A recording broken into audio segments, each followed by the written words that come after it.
재판이 5일 앞으로 다가왔는데 고작 변호인을 한 명 영입했다. 박 전 대통령의 1심 첫 공판이 들으셨던 것처럼 닷새밖에 남지 않았습니다. 이 재판을 앞둔 박 전 대통령은 이 내곡동부터 살펴보면 이사가 아니라 내부 리모델링 공사 한창이라는데요. 오늘 오전 상황부터 직접 만나보시겠습니다. 저희 뉴스특급 카메라가 오늘 오전 박 전 대통령이 새 둥지를 마련한 내곡동 현장에 한번 가봤습니다.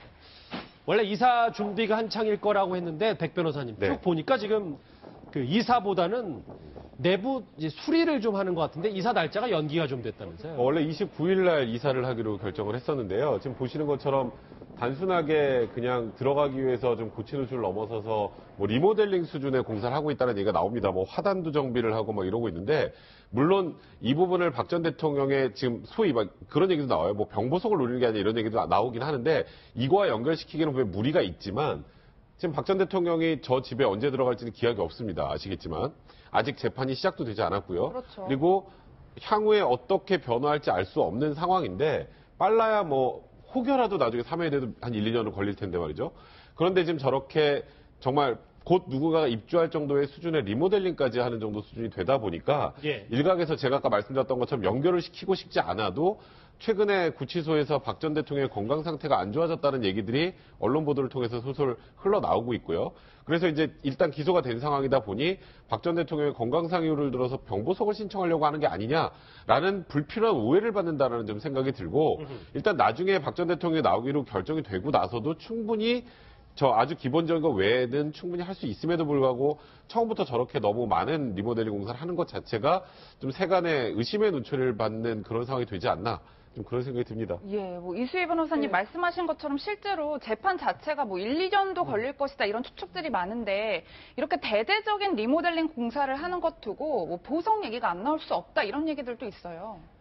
아니, 병보석을 나오면 병원에 가야지 집에 올 수는 없죠. 그러니까 그거는 좀 억측인 것 같고요. 아마 뭐 보통 이제 돈이 없는 분도 아니고 되게 저렇게 집을 샀을 때는 좀 고쳐서 들어가는 것이 좀 있는 사람들의 상례인 것 같아요. 저건 뭐 박 전 대통령만의 문제라고 뭐 할 건 아니고 특이한 건 아닌데. 예, 또 병보석까지 나가는 거는 좀 지나친 억측이다 싶고요. 다만 이제 좀 성격이 꼼꼼하다라는 건 다 알고 만기 칠남이라는 얘기도 나왔으니까 아마 좀 구조면이라든가 아니면 뭐 안에 시설에 있어서 저 박 전 대통령이 좀 꼼꼼한 지시를 했을 수 있겠죠. 저희 취재기에 전화해 들어보니까 지금 저기 전동 드릴 소리도 좀 많이 들리고 화면 한번 같이 보시면 잠깐 또 한번 보실까요? 저기 패자자들이 지금 가득한데 지금 오른쪽 하단에 저 경찰들도 보이시죠? 지금 경찰들도 지금 어쨌든 이게 대통령 이제 자택이기 때문에 저렇게 경비도 하고 있고 장판도 뜯어내고 화장실 타일까지 다 고쳤다는데요.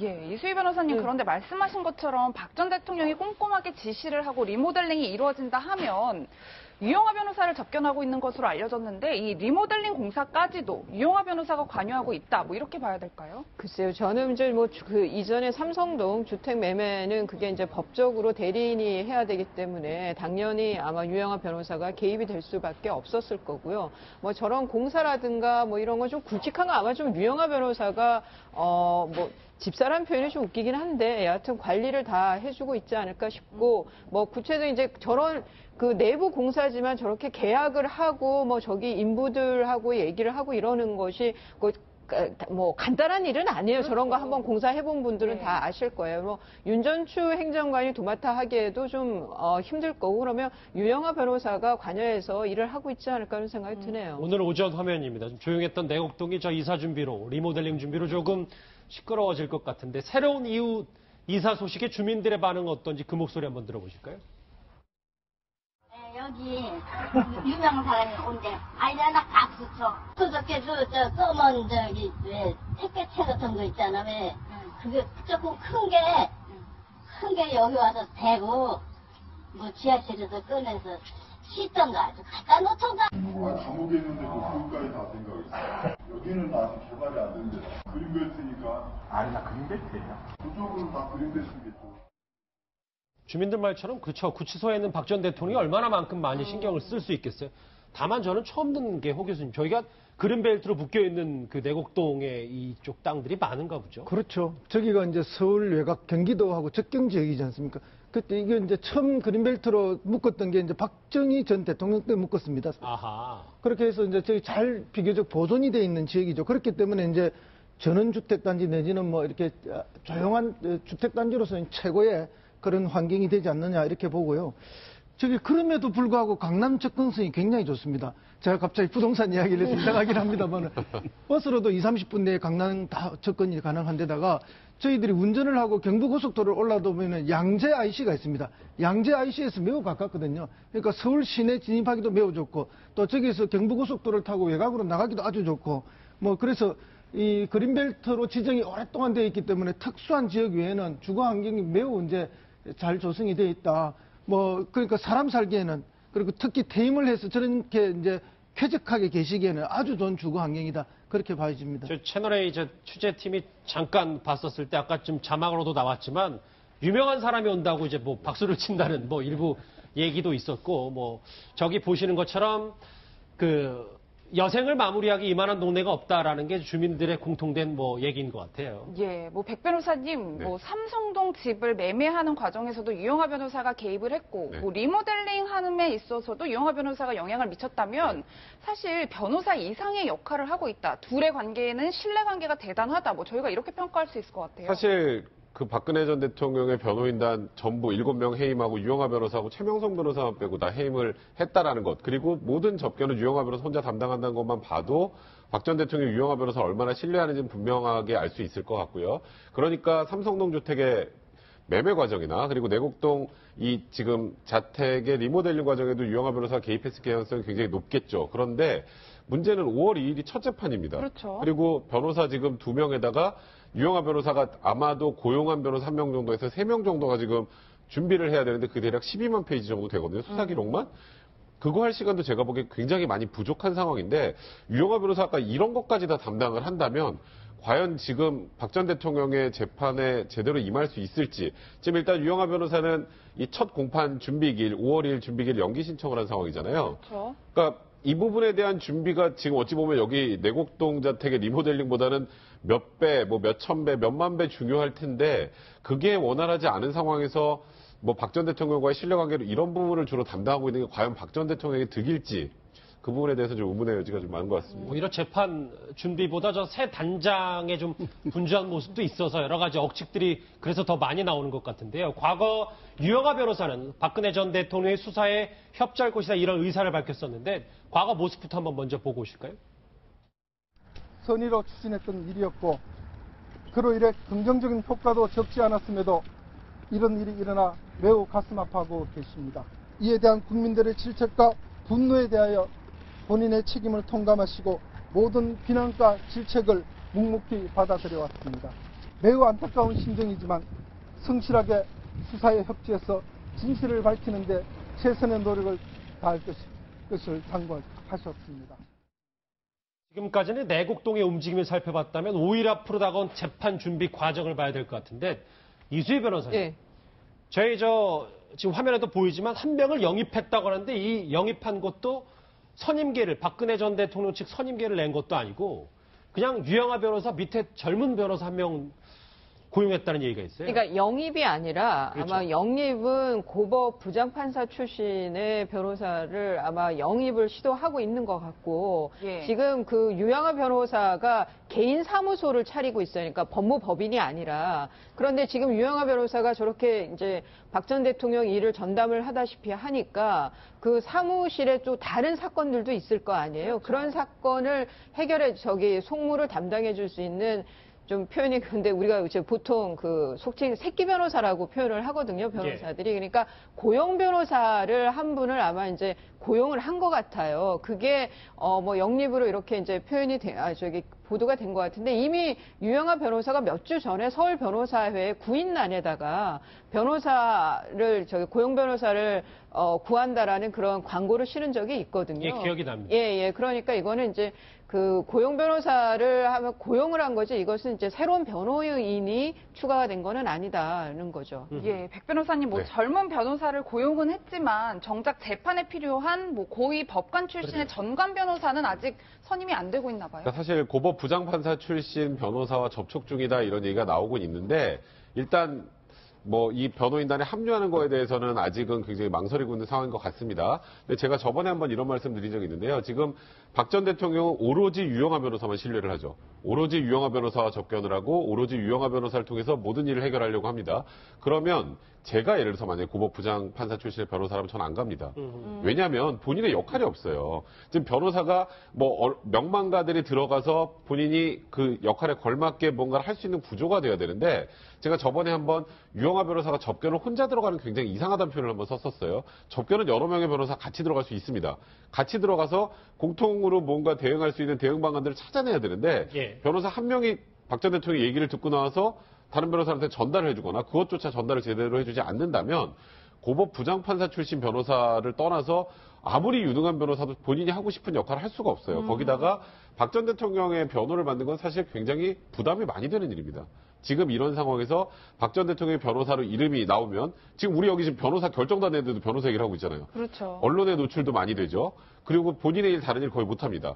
그럼 비용도 굉장히 만만치 않게 들어갈 텐데 가서 아무 롤도 하지 못할 상황에서 거기에 나도 들어간다? 그거는 지금 상황이 쉽지 않기 때문에 결국은 박 전 대통령이 결단을 해서 지금 변호인단 구조 자체를 바꾸지 않는 한은 새로운 변호사를 사실 또 선임을 하는 게 그렇게 쉬워 보이는 상황은 아니라 봐야 될 것 같습니다. 그래서 유영하 변호사도 입장에서 고육지책으로 본인은 박근혜 전 대통령 변호에 집중해야 되니까 이제 사무실 젊은 변호사도 고용해서 일단 다른 역할을 또 맡기고 제대로 된 변호사가 하지 않았는데 근데 10억 정도 든다는 이수희 변호사님 이런 얘기도 있어요. 그러니까 한번 일전에 제가 말씀드린 것 같은데 이런 이제 뇌물 사건과 관련된 고위 공무원의 뇌물 사건과 관련돼 가지고는 정말 그 형사 보수가 굉장히 높죠. 그리고 이 사건의 경우에는 한 3심까지 간다고 또 생각을 해야 되기 때문에 그렇게 하면은 1년 넘는다 생각할 수도 있죠. 근데 보통 사건들이 그렇게 빨리 안 끝나요. 이렇게 구속돼 있는 경우에 최소 6개월이니까 그 이상에 걸릴 수도 있는 사건이죠. 근데 문제는 돈만이 문제는 아니라는 거죠. 이게 우선 유명세를 치러야 되는 것도 있지만 그 외에 정치적인 사건에 뭔가 연루된다는 게 변호사 입장에서는 활동의 제약도 가질 수가 있고 법 외적인 어떤 부담을 느낄 수가 있어요. 예. 그러다 보니까 좀 그 중량감 있는 그 변호인을 영입하는 게 어렵지 않느냐 이런 생각도 드는데 이게 이제 변호사로서는 굉장히 매력적인 사건이에요. 왜냐하면 뇌물죄에 대해서 이런 법리 구성을 해서 기소된 거는 좀 유일하기 때문에 그렇기 때문에 변호사로서 법리 싸움에 대한 매력은 느끼겠지만 저는 활동의 제약 내지는 법리 외적으로 부담을 가질 수밖에 없는 사건이기 때문에 이렇게 영입이 어렵지 않느냐 하는 생각이 듭니다. 예, 백 변호사님, 유영하 변호사가 법원 근처에 오피스텔까지 마련해서 이제 재판 준비를 하고 있다고 하는데 그렇게 만만치 않은 사건인 것 같아요. 사실 이번 사건은 조금 전에 이수희 변호사님 말씀하셨던 것처럼 뇌물죄 법리 구성도 굉장히 특이하기도 하고요. 예. 말씀드렸던 것처럼 수사 기록이 10만 페이지가 넘고 그렇죠. 거기다가 박 전 대통령이 혐의만 18가지입니다.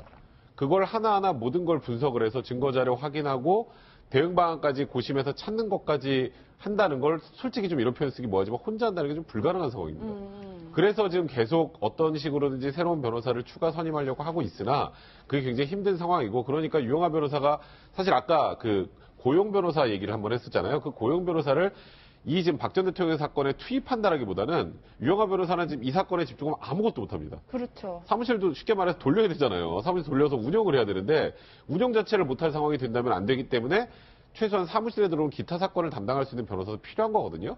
그래서 고용 변호사까지 선임을 할 정도 상황이 된 건데 사실 유영하 변호사 입장에서 지금 굉장히 좀 난감할 겁니다. 새로운 변호사가 없이 어쨌건 모든 스포트라이트는 유영하 변호사가 다 받고 있는 상황이고 결과가 어떻게 되면 모든 게 다 유영하 변호사 책임으로 돌아가고 있는 상황이잖아요. 그러니까 유영하 변호사 입장에서도 어떤 방식으로든지 새롭게 뭔가 이런 부분에 대해서 같이 정리해줄 변호사가 필요하다는 생각을 하고 있을 것이나 사실 이 신뢰관계 문제 때문에 지금 뭐 새로운 변호사 제가 말씀드렸던 것처럼 이수희 변호사님의 생각처럼 이 사건 자체가 좀 부담스러운 측면도 있지만 또 제가 말씀드렸던 것처럼 박 전 대통령과의 관계 설정 문제도 남아 있어서 이런 부분들을 박 전 대통령과 상에서 정리를 해서 어떤 방향으로든지 박 전 대통령에 도움을 가는 방식으로 변론을 하기 위해서는 유영하 변호사가 일단은 어느 정도 한 발 빠지는 모습을 좀 보여줘야 되지 않을까 개인적으로 생각이 듭니다. 그럴 가능성은 일단 지금 현재로서는 별로 없어 보여서 지금 화면에도 나갔지만 계속 최근에도 유영하 변호사만 박근혜 전 대통령을 단독으로 면담한다 뭐 이런 얘기가 있었어요. 이수희 변호사님. 네.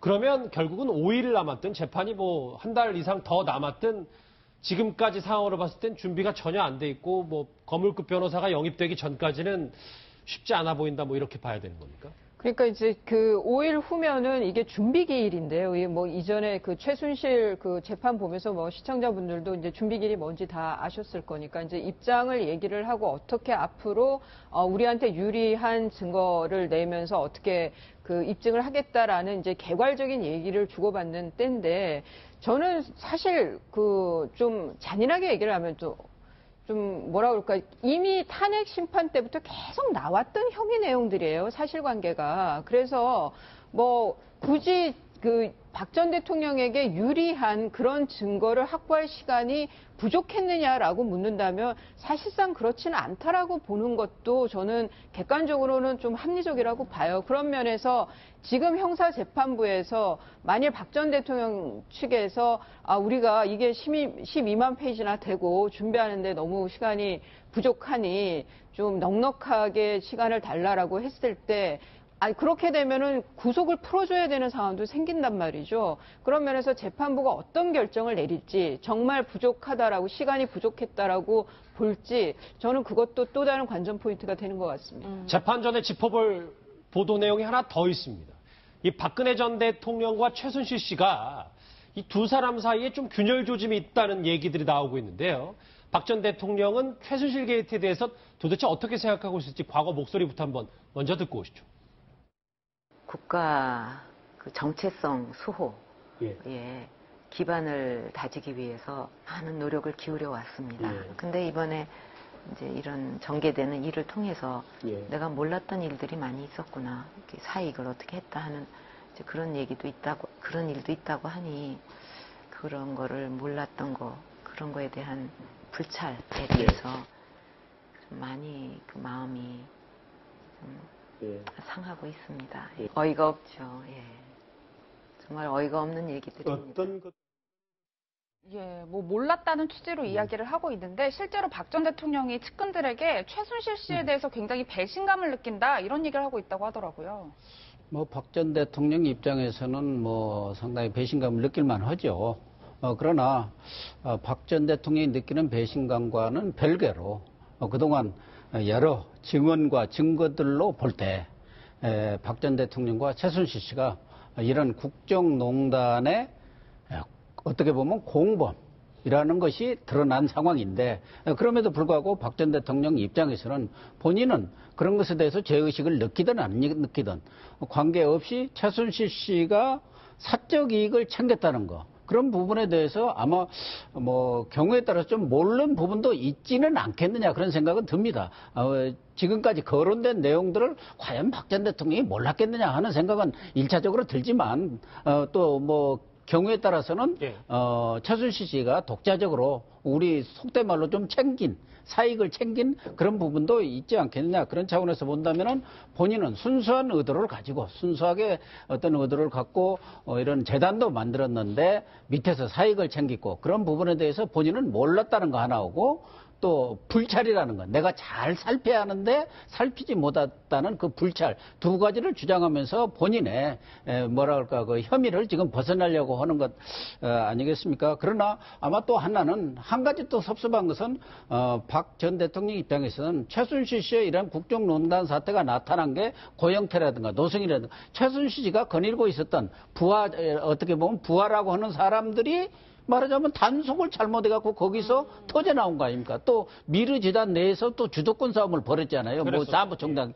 왜 이런 것을 제대로 단속을 못했느냐. 그런 부분에 대해서도 아마 그런 것까지 대통령이 일일이 뭐 이렇게 저렇게 허락할 수는 없는 거고, 말하자면 이사장이라든가 이사 선임 또 사무실까지 다 얻어주었는데, 그렇다고 뭐 운영을 맡겠다고 했지 않습니까? 운영. 그러면은 그런 부분에 대해서는 최순실 씨가 잘 해줬어야 하는데 기대에 너무 못 미친 부분, 그런 점도 좀 섭섭하지 않겠나 그런 생각이 듭니다. 허 교수님, 지금 저 배신감이라는 단어는 지금까지와는 조금 좀 뉘앙스가 다른 것 같아서 이제 그렇습니다. 박 전 대통령이 지난달 30일경에 이제 말에 구속수감이 됐으니까 한 달 지나서 이제 뭔가 좀 더 베일이 벗어지고 이 실체가 좀 본인도 느끼고 있는 겁니까? 저는 어떻게 봐야 돼요? 그렇습니다. 뭐 박 전 대통령 입장에서는 뭐 이게 뭐 불법이다 이런 생각이 부분적으로 있을 수도 있고, 아니면 전반적으로 통치 행위였기 때문에 나는 전혀 뭐 불법이라는 개념 없이 이렇게 했을 수도 있는데, 어쨌든 결과적으로 지금 여러 가지 법률 위반이라서 이제 법의 책임을 져야 되는 그런 상황에 몰렸지 않습니까? 그러면 최순실 씨가 최소한의 의리라도 있는 사람이면 이거 다 내가 했다 하고 뭐 흔히 우리가 이야기 뒤집어 써주고 가는 게 이게 정상적인 관계가 지금쯤이면요. 맞거든요. 그렇죠. 뭐 벌써 그렇게 했어야 되죠. 박 대통령을 끌어넣어서는 안 되는 문제. 이게 정상적 관계라면. 그런데 뭐 모든 걸 지금 대통령이 시켜서 했다로 지금 가고 있지 않습니까? 대통령이 지시했다. 이 최순실 씨뿐만 아니라 다른 뭐 수석이라든지 장관이라든지 이런 사람들도 다 대통령한테 최종적인 책임을 넘기고 있어요. 그렇기 때문에 최순실 씨뿐만 아니라 다른 사람에 대한 배신감도 또 동시에 있을 겁니다.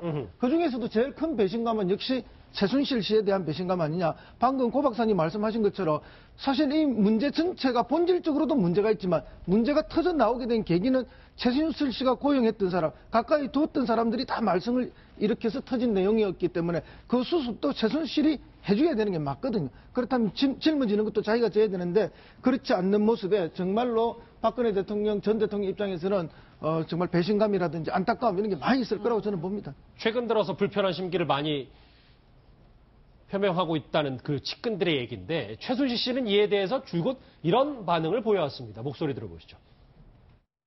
대통령께서는 확실한 자기의 철학이 있었고 어떻게 나라를 운영한다는 그 기본의식이 있는 분이었는데, 그 녹취록의 내용은 마치 제가 무슨 문화융성을 끌고 다 나간 것 같이 했는데 부끄러움이 없습니다. 그런데 그걸 가지고 문제 삼고 싶지는 않았습니다. 너무 터무니없는 게 독일 내에서도 퍼져가지고 완전히 대한민국에는 어디서 제가 살 수 있을 지경이 아닙니다. 저는 사람 목숨이 돼 죽은 목숨이나 똑같습니다, 지금. 너무 억울해서.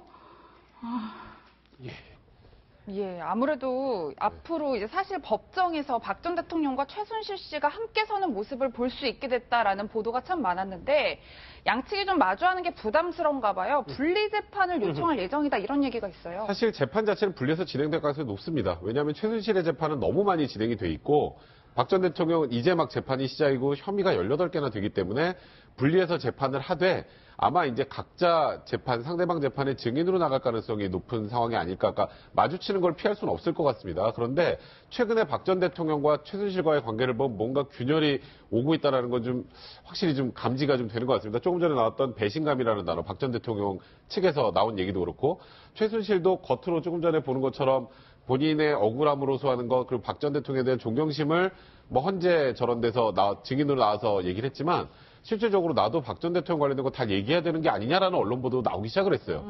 왜냐하면 박 전 대통령은 나중에 이제 중형을 선고받는다고 하더라도 정치적으로 어떤 방식으로 뭐 사면이나 이런 방식으로 나올 가능성도 배제할 수는 없잖아요. 근데 그때 최순실이 같이 나오겠습니까?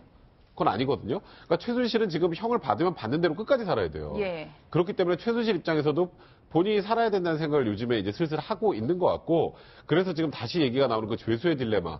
그러니까 둘 다 지금 부인하고 있지만 누구 한쪽에서 터져 나오면 다 나올 수 있는 그런 상황도 앞으로 향후 재판에서는 배제할 수 없는 상황이 아닌가 생각됩니다. 재판은 5일 앞으로 다가왔는데 주변 정황이 심상치 않고 난항을 겪고 있는 박근혜 전 대통령 얘기해봤습니다. 백성원 변호사님 여기서 인사드리겠습니다. 고맙습니다.